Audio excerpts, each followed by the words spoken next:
Young, एकदम untouched. Blossoming, I hope. Sebastian.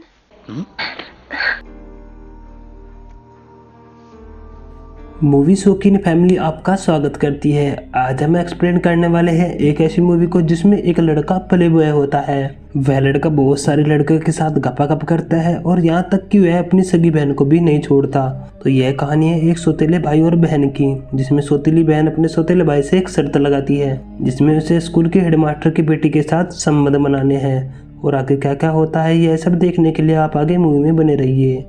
तो कहानी की शुरुआत होती है और हम एक लड़के को देखते हैं जिसका नाम सेबेस्टियन होता है। वह लड़का अपनी गाड़ी को चला रहा होता है और इसके बाद वह एक थेरेपिस्ट के पास पहुंचता है।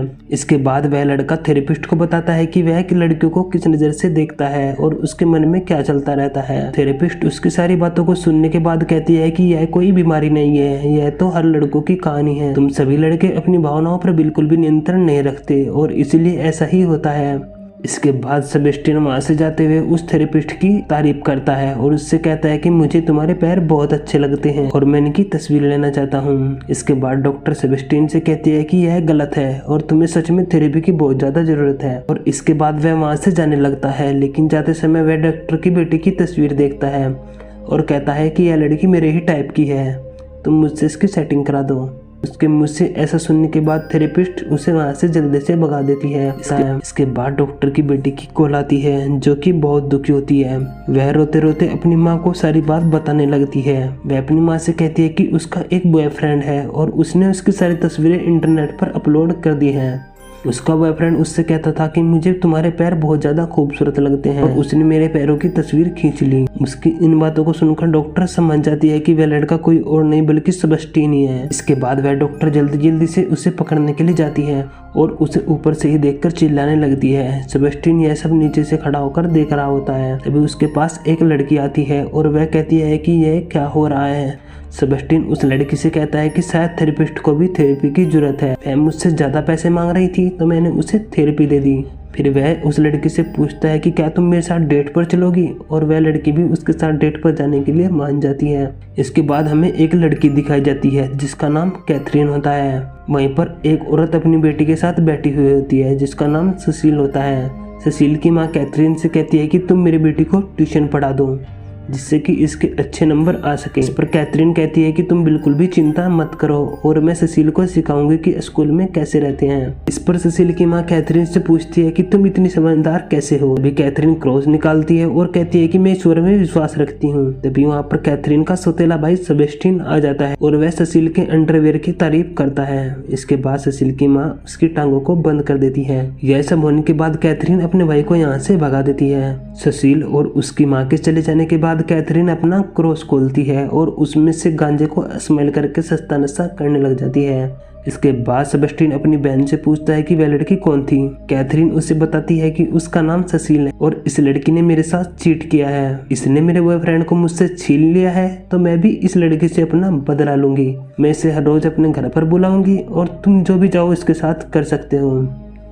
कैथरीन कहती है कि तुम सुशील को सेड्यूस करो और उसके साथ सो जाओ। अब भाई अगर किसी भाई की ऐसी बहन हो तो उसके क्या ही कहने। कैथरीन की इन बातों को सुनकर सेबेस्टियन उसे मना कर देता है और कहता है कि मैंने आसान काम करना बंद कर दिए हैं। सुशील को पटाना बहुत ही आम बात है तो यह काम तो मैं बिल्कुल भी नहीं करूँगा।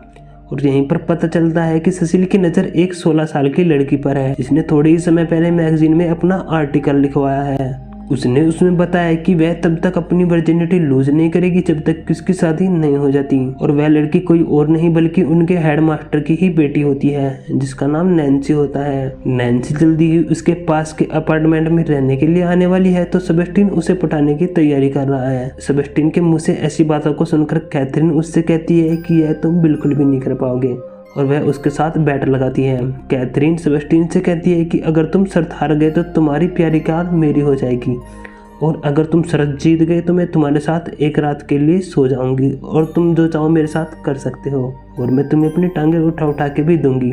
इसके बाद उन दोनों में बैट लग जाती है। सेबेस्टियन अपने काम पर लग जाता है और वह उस आइलैंड पर चला जाता है जहाँ पर नैन्सी रहने आने वाली है। जब नैन्सी अपने हाउस पर आती है तो सेबेस्टियन उसका स्वैग से स्वागत करता है। सेबेस्टियन उससे कहता है कि तुम्हें जो भी हेल्प चाहिए तुम मुझसे मांग सकती हो और मैं तुम्हारी हर प्रकार से सहायता करूंगा। नैन्सी उसे कहती है कि मैं यह सब जानती हूँ कि तुम यह क्यों कर रहे हो। नैन्सी उससे कहती है कि तुम उस चीज को लेने की फिराक में हो जो मेरे फराक में है। मुझे तुम्हारे बारे में पहले एक लेटर मिल चुका है जिसमें मुझे पता चला है कि तुम एक प्ले बॉय हो और तुम्हारा काम यह लड़कियों के साथ खेलना है। अब यहाँ पर सेबेस्टियन की बेइज्जती हो जाती है और वह वहाँ से चला जाता है। इसके अगले सीन में कैथरीन अपने पेंट हाउस जाती है जहाँ पर ससील चेलो सीख रही होती है और जो टीचर ससील को चेलो सिखा रहा होता है वह कहीं ना कहीं इसके प्रति आकर्षित भी होता है। कैथरीन इस बात को नोटिस कर लेती है और वह मनी मन खुश हो जाती है कि वह अब उस टीचर का भी इस्तेमाल करेगी। इसके बाद हम सेबेस्टियन को देखते हैं जो अपने एक दोस्त के पास जा रहा होता है। उसे अपने एक दोस्त पर शक होता है कि वह लेटर उसी ने नैन्सी को लिखा था। तब वह लड़का उसे बताता है कि ब्लैंको ऐसा नहीं कर सकता क्योंकि वह एक गे है और उसे इस बात से कोई दिक्कत नहीं थी कि तुम्हारा उसकी गर्लफ्रेंड के साथ चक्कर चल रहा है। इसके बाद सेबेस्टियन उस लड़के को कुछ पैसे देता है और उससे इस बात का पता लगाने के लिए कहता है कि वह लेटर नैन्सी को किसने लिखा था। इसके बाद हम देखते हैं कि कैथरीन ससील के साथ पार्क में बैठी हुई होती है और वह उससे लड़कों के बारे में पूछ रही होती है। कैथी उससे पूछती है कि उसे उसका टीचर कैसा लगता है। ससील उसे बताती है कि टीचर बहुत अच्छा है और उसने आज मुझे बाहर मिलने के लिए भी बुलाया है, लेकिन मुझे बाहर जाने से डर लगता है क्योंकि मैंने आज तक किसी के साथ किस तक भी नहीं किया। इसके बाद कैथी उससे कहती है कि तुम बिल्कुल भी चिंता नहीं करो और तुम मेरे साथ इसकी प्रैक्टिस भी कर सकती हो। फिर वह उसे अलग अलग पोजीशन में किस करना सिखाती है। इसके बाद ससील को बीच में मजा आने लगता है और वह कैथी के साथ इसे कंटिन्यू करने लगती है। कैथरीन उसे बीच में रोक देती है और कहती है कि यह सब तुम अपनी टीचर के साथ करना। इसके बाद हम सेबेस्टियन को देखते हैं जो कि नैन्सी के पीछे लगा है। उसने नैन्सी के उस टाइम को भी फॉलो किया है जब वह पुल पर नहाने आती है। जब नैन्सी पुल पर आती है तो सेबेस्टियन उसे देखकर एक रोमांटिक गाना लगा देता है और उसे गिफ्ट में एक बैग भी देता है जिस पर उसका नाम लिखा होता है। यह सब देखकर नैन्सी बहुत खुश हो जाती है और वह उसके साथ पूल शेयर करने के लिए भी मान जाती है। इसके बाद नैन्सी अपने कपड़े चेंज करने जाती है। जब वह वापस लौटती है तो देखती है सेबेस्टियन उसके सामने बिल्कुल नंगा खड़ा है और उसने कुछ भी नहीं पहना। सेबेस्टियन को लगता है कि शायद नैन्सी को इस बात से कोई फर्क पड़ेगा, बट नैन्सी उसे बताती है कि उसे कोई भी घंटा फर्क नहीं पड़ता कि वह क्या कर रहा है। इसके बाद वे दोनों पूल शेयर करते हैं। नहाते वक्त सेबेस्टियन नैन्सी को सेड्यूस करने की पूरी कोशिश करता है, बट नैन्सी उसके सभी इरादों पर पानी फेर देती है और उससे कहती है कि मैं पहले जानती हूँ कि वह क्या कर रहा है और क्यों कर रहा है। इसके बाद सेबेस्टियन पहुंचता है अपने एक दोस्त के घर जिसे उसने उस लेटर का पता लगाने के लिए पैसे दिए थे, बट वह लड़का वहां पर कसमें खाने लगता है कि यह सब उसने नहीं किया। इसके बाद सेबेस्टियन उस लड़के को और भी पैसे देता है और उस बात का पता करने के लिए उसे नैन्सी के पास भेजता है। इसके बाद हम देखते हैं कि कैथरीन वहां पर कैमरे लगा देती है जहां पर ससील और उसका टीचर रोनाल्डो प्रैक्टिस करते थे ताकि वह हर उस मोमेंट को रिकॉर्ड कर सके जो रोनाल्डो और ससील के बीच होता है। प्रैक्टिस के दौरान रोनाल्डो ससील को किस करने ही वाला होता है कि तभी से सुशील का फोन बज जाता है और उनका यह कार्यक्रम यहीं पर बीच में ही रुक जाता है।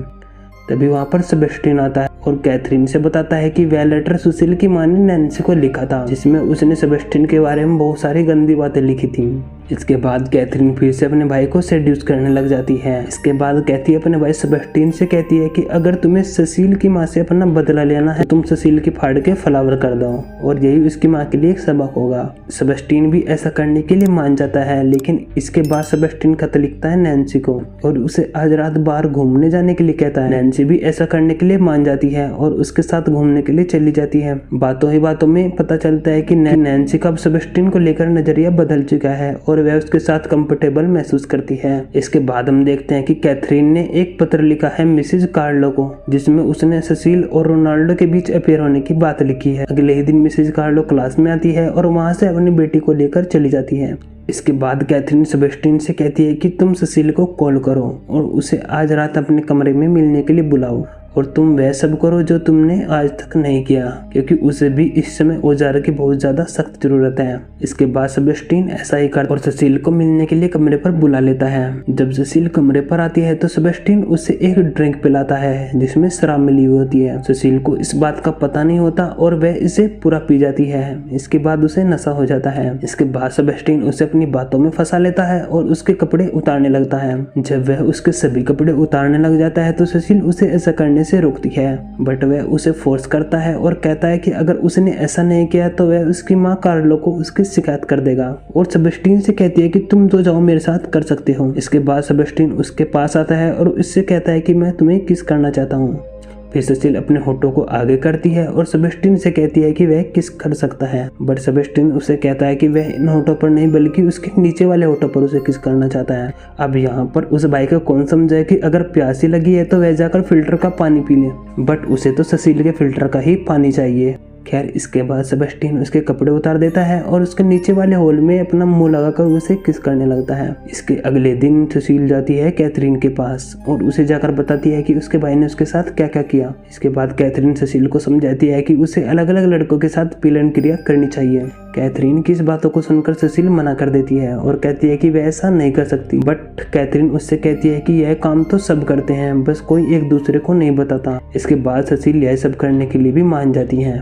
इसी बीच में हम सेबेस्टियन को देखते हैं जो कि नैन्सी के काफ़ी करीब जा रहा होता है और उसे देखकर ऐसा लगता है जैसे वह उसके प्यार में पागल हो रहा है।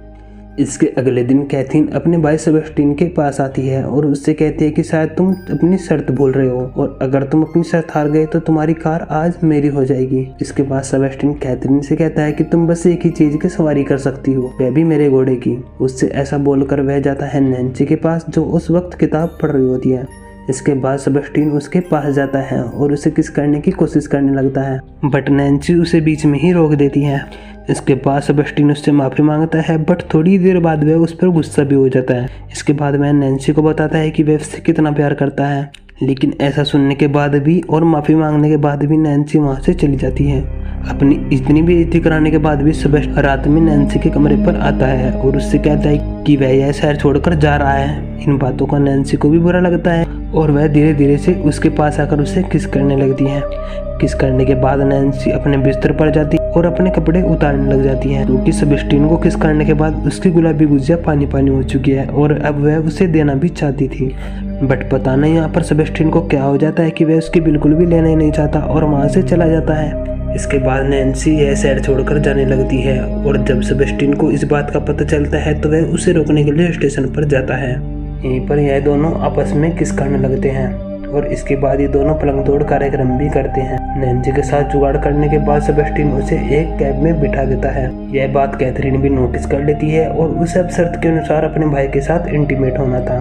इसके बाद कैथरीन अपने भाई के साथ गपागप करने के लिए तैयार हो जाती है। जब वह सेबेस्टियन के पास आती है तो सेबेस्टियन उसे बीच में ही रोक देता है और कहता है कि वह उसके साथ ऐसा कुछ भी नहीं करना चाहता। कैथरीन यहाँ पर समझ जाती है कि वह नैन्सी से प्यार करता है और नैन्सी की गुलाबी गुजर चाटने के कारण ही अब उसे उसका हॉल बिल्कुल भी पसंद नहीं आएगा।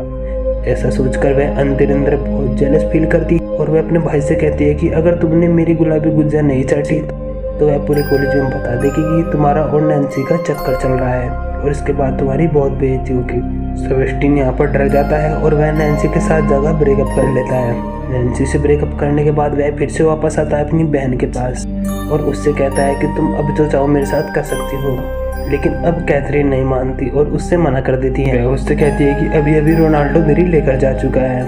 अब सेबेस्टियन को अपनी गलती का एहसास हो जाता है और वह नैन्सी को मनाने के लिए इसके घर पर जाता है। जब वह घर पर जाता है तो दरवाज़ा बंद होता है और वह घर के बाहर ही बैठकर उसका इंतजार करने लगता है। जब नैन्सी बाहर नहीं आती तो वह वहाँ से जाने लगता है। तभी अचानक उसे एक कार टक्कर मार देती है। नैन्सी भी उसे इस हालत में देख लेती है और उसके पास आती है। सेबेस्टियन उसे यहीं पर बताता है कि वह उसे कितना प्यार करता है और वह उसे अपनी डायरी भी देता है। इसके बाद सेबेस्टियन वहीं पर दम तोड़ देता है। इसके बाद हम नैन्सी को देखते हैं जो कि सेबेस्टियन की गाड़ी चला रही होती है और उसने सेबेस्टियन का चश्मा भी लगा रखा होता है। और इसी सीन के साथ यह मूवी यहीं पर खत्म हो जाती है। तो दोस्तों, आपको हमारी यह मूवी कैसी लगी आप हमें कमेंट बॉक्स में ज़रूर बताइएगा और ऐसी ही मूवी देखने के लिए आप हमारे चैनल को सब्सक्राइब भी कर दीजिएगा।